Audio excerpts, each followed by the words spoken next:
Hello drama fans. आप लोगों की बहुत रिक्वेस्ट पर आज मैं लाई हूँ चिंगलियों का स्टार्टिंग एपिसोड्स।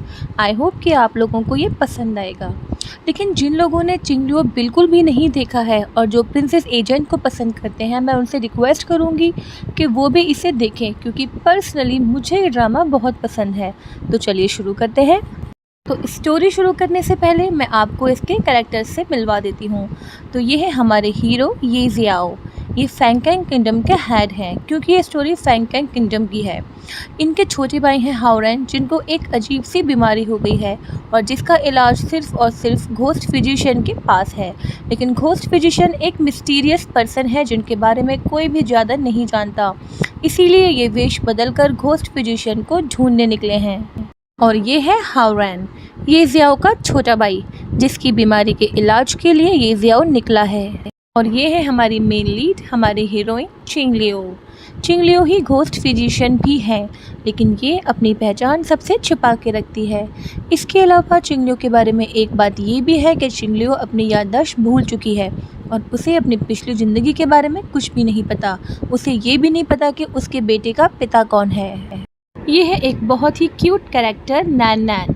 नैन नैन चिंगलियो का बेटा है, जो बहुत ही शरारती है और वो बिल्कुल नहीं चाहता कि उसकी माँ किसी और से शादी करे। अब मिलते हैं हमारे अगले कैरेक्टर से, जो कि बहुत ही इम्पोर्टेंट भी है, और इनका नाम है ल्यूली। ये है चिंगलियो की फ्रेंड, बोले तो बेस्ट वाली फ्रेंड। ये वही है जिसने चिंगलियो को कुछ साल पहले नदी में बहते हुए बचाया था। उस वक्त चिंगलियो प्रेग्नेंट थी, तब से यही चिंगलियो का ध्यान रखती आ रही है और यही चिंगलियो का पूरी फैमिली भी है। अब हम अपनी कहानी शुरू करते हैं।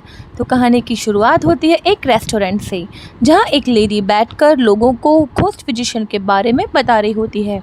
तो वो बताती है कि घोस्ट फिजिशियन एक बहुत ही मिस्टीरियस पर्सनैलिटी है, इसलिए कोई उसके बारे में ठीक ठाक नहीं जानता। कोई कहता है कि वो बहुत बूढ़ी औरत है, तो कोई कहता है कि वो बहुत जवान और खूबसूरत है। इसके अलावा घोस्ट फिजिशियन अपने साथ एक चाइनीज़ फ़ैन भी रखती है और उस फ़ैन में उसकी बहुत सारी मेडिसिन और बहुत ही छुपे हुए जहर होते हैं। अब क्योंकि ये जियो घोस्ट फिजिशियन को ढूंढने निकला है, इसलिए वो भी ये सारी बातें सुन रहा होता है, जिससे कि उसे घोस्ट फिजिशियन को ढूंढने में आसानी हो। तभी बाहर एक शोर सुनाई देता है और ये जियो बाहर आकर देखता है। ये शोर एक आदमी की वजह से होता है, जिसका नाम है ये पियांजो। ये पियांजो के बारे में सिटी में ये बात फेमस है कि ये पियांजो बहुत ही हैंडसम है और लड़कियों को अट्रैक्ट करने में माहिर है, लेकिन ये लड़कियों का इस्तेमाल करके उन्हें छोड़ देता है।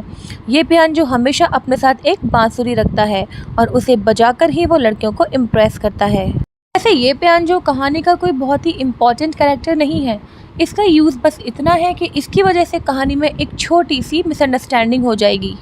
तभी वहाँ से घोस्ट फिजिशियन की पालकी निकलती है और ये जियो भी उसी के पास से गुजरता है, लेकिन क्योंकि घोस्ट फिजिशियन के चेहरे पर मास्क लगा होता है, इसलिए दोनों एक दूसरे को ठीक से नहीं देख पाते हैं। और ये होती है हमारे हीरो और हीरोइन की पहली मुलाकात। अगले सीन में चिंगलियो अपने रूम में बैठी हुई तैयार हो रही होती है, क्योंकि आज उसकी प्रिंस जियांग के साथ डेट है। एक्चुअली चिंगलियो चाहती है कि वो जल्दी से दूसरी शादी कर ले, जिससे कि नैन नैन को एक अच्छा पिता मिल जाए। ल्यूली चिंगलियो के पास आती है और उसके मेकअप की बहुत तारीफ़ करती है।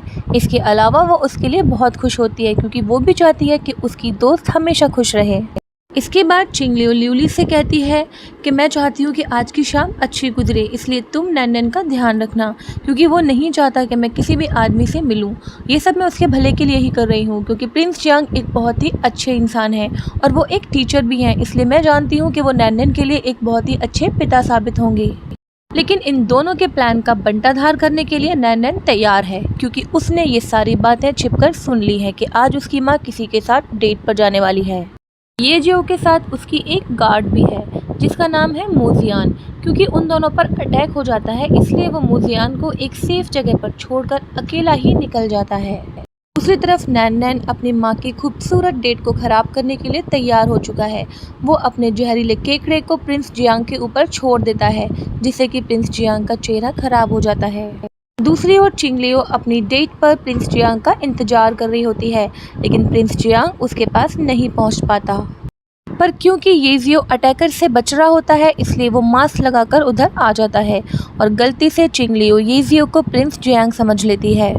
लेकिन तुरंत ही येजियो का पीछा करते हुए अटैकर्स वहां आ जाते हैं। उनसे बचने के लिए येजियो चिंगलियो को अपने गले लगा लेता है और उसके करीब जाकर उसके कान में कहता है कि अगर तुम जिंदा बचना चाहती हो तो एक भी शब्द मत बोलना।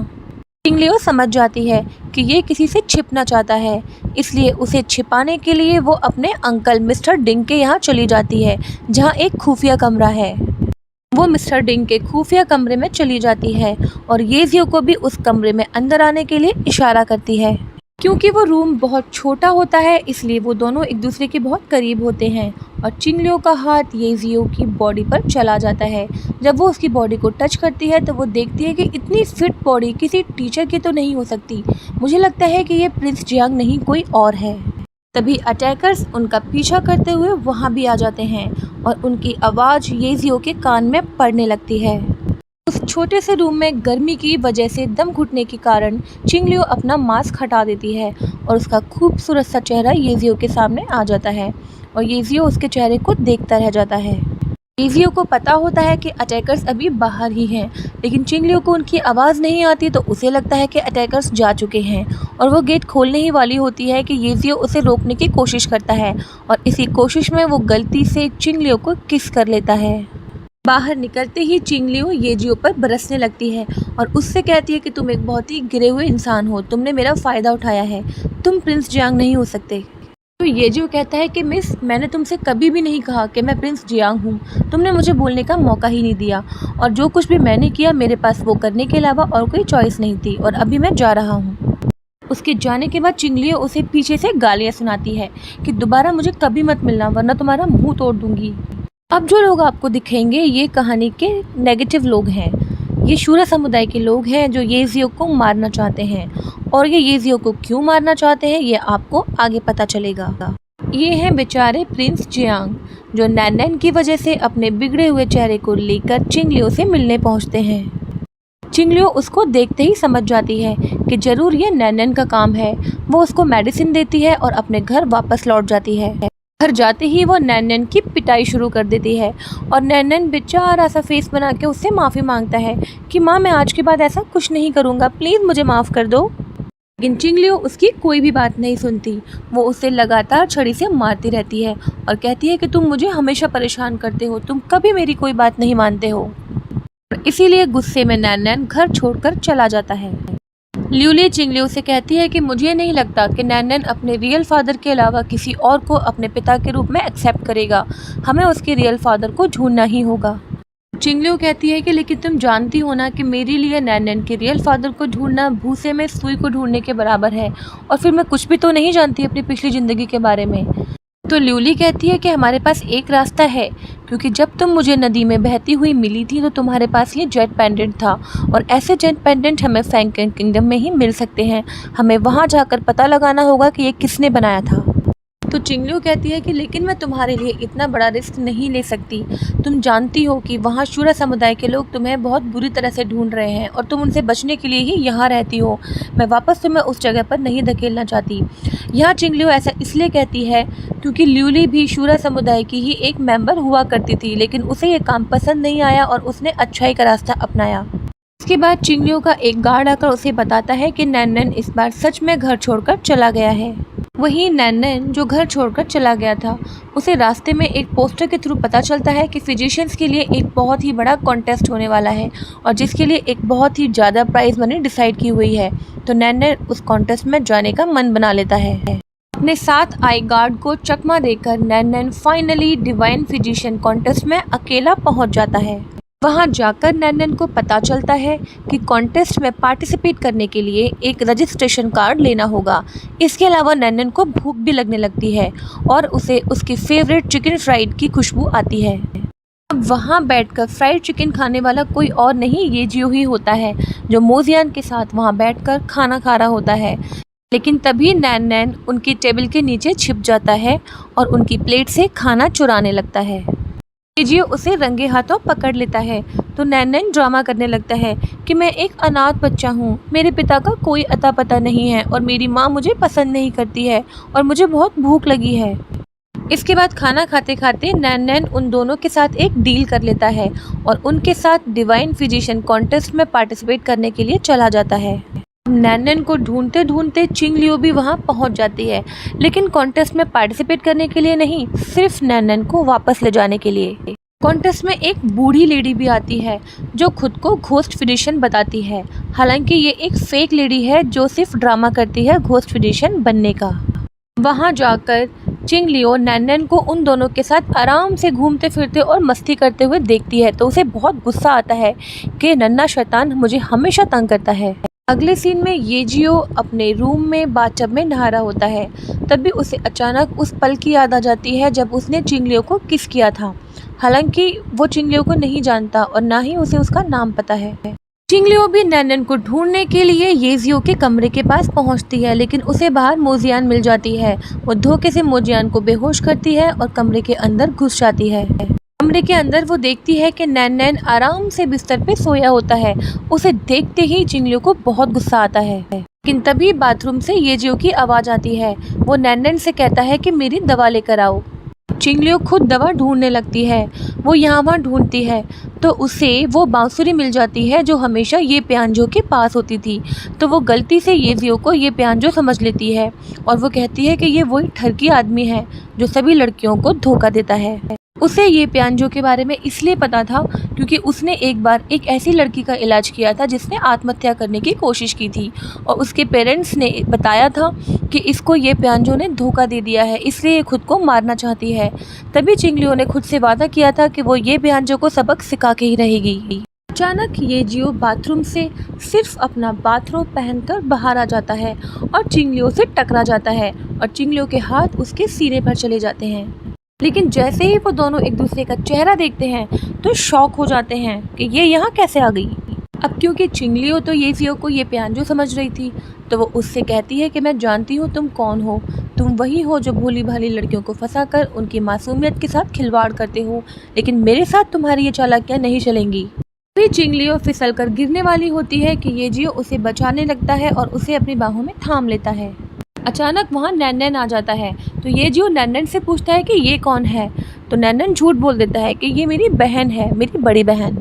तो येजियो कहता है कि इसकी हरकतों से लगता नहीं कि ये तुम्हारी बहन है, तुम इतने समझदार हो और ये बिल्कुल ऐसी ही है। गुस्से में चिंग लियो नैनन को वहाँ से लेकर जाने लगती है, लेकिन येजियो उनका रास्ता रोक लेता है और चिंग लियो से कहता है कि नैनन ने मेरे साथ एक कॉन्ट्रैक्ट साइन किया है कि वो इस कॉन्टेस्ट में पार्टिसिपेट करेगा और तुम्हें भी मेरे साथ पार्टिसिपेट करना होगा। पहले तो चिंग लियो कॉन्टेस्ट में पार्टिसिपेट करने से साफ मना कर देती है, लेकिन जब येजियो नहीं मानता तो अपनी कुछ शर्तों के साथ चिंग लियो उस कॉन्टेस्ट में पार्टिसिपेट करने के लिए तैयार हो जाती है। अगले दिन कॉन्टेस्ट शुरू हो जाता है और इस कॉन्टेस्ट के होस्ट हैं लॉर्ड ली। ये भी कहानी के एक बहुत ही इम्पोर्टेंट कैरेक्टर हैं। लॉर्ड ली कॉन्टेस्ट में आए सभी फिजिशियंस के आगे घोषणा करते हैं कि पहले राउंड में आप सभी फिजिशियंस को प्रिंसेस जियांग को चेक करना होगा और जो भी उनकी बीमारी का पता नहीं लगा पाएंगे वो पहले राउंड में बाहर हो जाएंगे। एक एक करके सभी फिजिशियंस प्रिंसेस जियांग को चेक करने लगते हैं, लेकिन जब चिंग लियो उसे चेक करने जाती है तो वो बताती है कि इनकी बीमारी बहुत ही रेयर है। दिन में तो ऐसा लगता है कि राजकुमारी बिल्कुल ठीक हैं, इन्हें कोई परेशानी नहीं है, लेकिन रात में इनका बर्ताव पूरी तरह से बदल जाता है। और इस तरह चिंग लियो और उसके साथ 3 और लोग सेकंड राउंड में पहुंच जाते हैं। चिंग लियो रात में अकेले बैठकर सोच रही होती है कि ये प्यानजो इतना बुरा नहीं है जितना मैंने इसके बारे में सुना है और नैनन का तो ये कितना ख्याल रखता है। तभी वहाँ येजियो आ जाता है और चिंग लियो को किसी के बारे में सोचते हुए देखकर वो उससे कहता है कि तुम इतने ध्यान से किसके बारे में सोच रही हो। ऐसे ही बातें करते करते वो दोनों कब एक दूसरे से लड़ने लग जाते हैं उन्हें अभी पता नहीं चलता, लेकिन लड़ते लड़ते येजियो अचानक से चिंग लियो को अपने करीब कर लेता है और उसके साथ डांस करने लगता है। अभी चिंग लियो और येजियो की खट्टी मीठी लड़ाई चल ही रही होती है कि उन्हें प्रिंसेस जियांग नजर आती है जो नींद में चलने लगती है। प्रिंसेस जियांग का पीछा करते करते वो दोनों रात के अंधेरे में एक घने जंगल में पहुंच जाते हैं। प्रिंसेस जियांग एक बहुत ही खूंखार तरीके से एक खरगोश को मारकर खा रही होती है, लेकिन चिंग लियो को देखते ही वो उस पर अटैक कर देती है। तभी येजियो बीच में आ जाता है और चिंग लियो को बचाकर अपने साथ ले जाता है। अगले दिन सेकंड राउंड में जाने वाले सभी फिजिशियंस प्रिंसेस जियांग के कमरे में बैठे होते हैं और लॉर्ड ली उन सबसे कहता है कि आप लोग वो खुशनसीब लोग हैं जिन्होंने पहला राउंड पार कर लिया है। और ये कहते कहते ही उसकी नज़र चिंग लियो पर पड़ती है और उसे देखकर लॉर्ड ली अचानक से भावुक हो जाता है, जैसे कि वो चिंग लियो को पहले से जानता हो और उसे कुछ याद आ गया हो। वहीं चिंग लियो अपने कमरे में बैठी बैठी ये जियो के बारे में सोच रही होती है कि कहीं मैंने इसे गलत तो नहीं समझ लिया, क्योंकि ये उतना बुरा भी नहीं है। और इसी के साथ मैं आज का पार्ट ख़त्म करती हूँ। तो आप लोगों को ये पार्ट कैसा लगा मुझे प्लीज़ प्लीज़ प्लीज़ ज़रूर बताइएगा। और अगर आप इसका अगला पार्ट भी देखना चाहते हैं तो मुझे कमेंट बॉक्स में लिखिएगा। तब तक के लिए tata bye bye sayonara. Video को लाइक करें, शेयर करें, कमेंट करें और चैनल को सब्सक्राइब जरूर करें। Bye bye.